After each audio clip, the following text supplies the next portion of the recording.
New York Yearly Meeting of the Religious Society of Friends, Quakers, joins with the voices of people of conscience everywhere to decry the use of torture by the United States and to work for its end.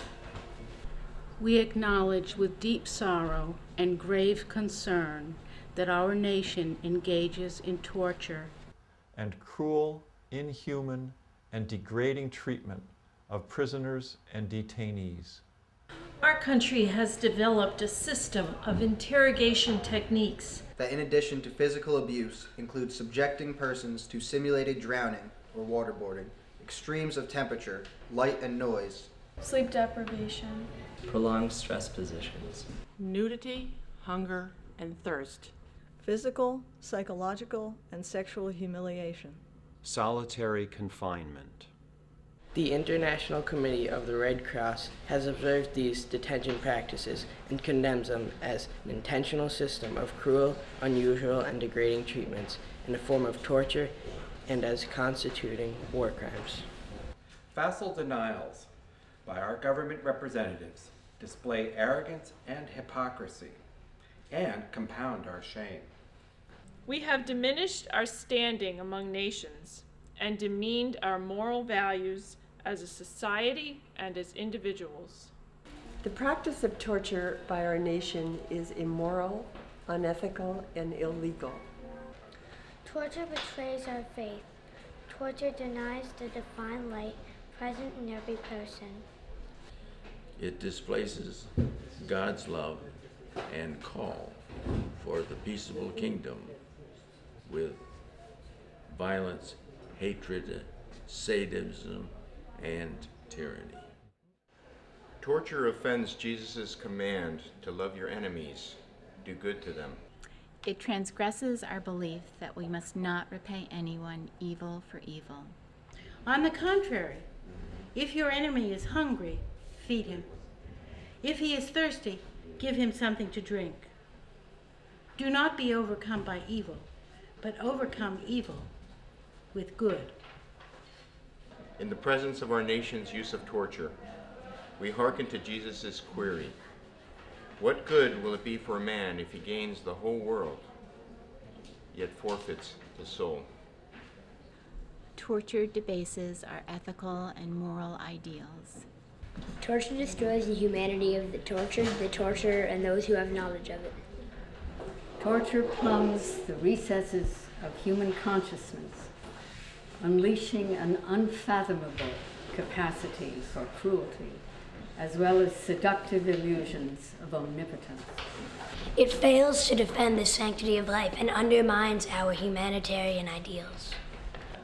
We believe with William Penn that a good end cannot sanctify evil means, nor must we ever do evil that good may come of it. Torture corrupts our respect for the rule of law and our standing in the community of nations. Torture condemns the innocent and the guilty alike. It is absolutely prohibited under Article 5 of the Universal Declaration of Human Rights. Articles 13, 87, and 89 of the 1949 Geneva Convention 3 relative to the treatment of prisoners of war, and the 1977 protocols thereto.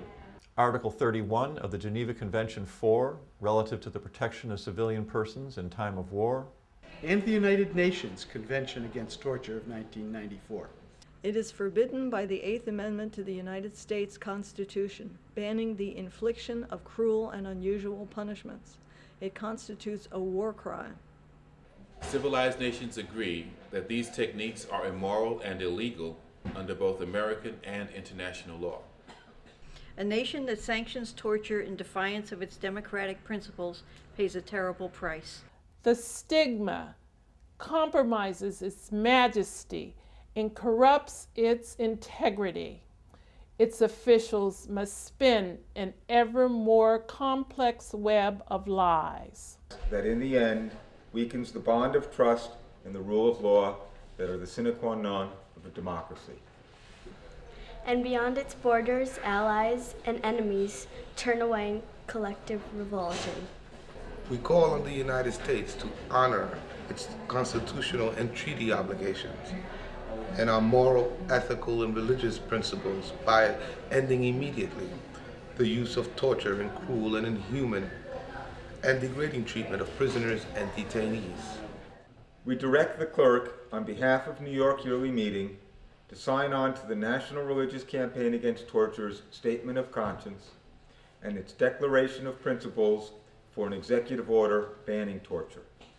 We encourage friends and people of conscience everywhere to join us and to work actively to convince Congress and the President to prohibit and to stop the use of cruel, inhuman, and degrading treatment of prisoners and detainees by any of our representatives, agents, or allies. By not honoring our moral, ethical, spiritual, and legal ideals, we endanger our own humanity, as well as the humanity of those involved in the practice of torture or subjected to brutal treatment. We have faith that God's light will not be dimmed. Let the United States abolish its use of torture now.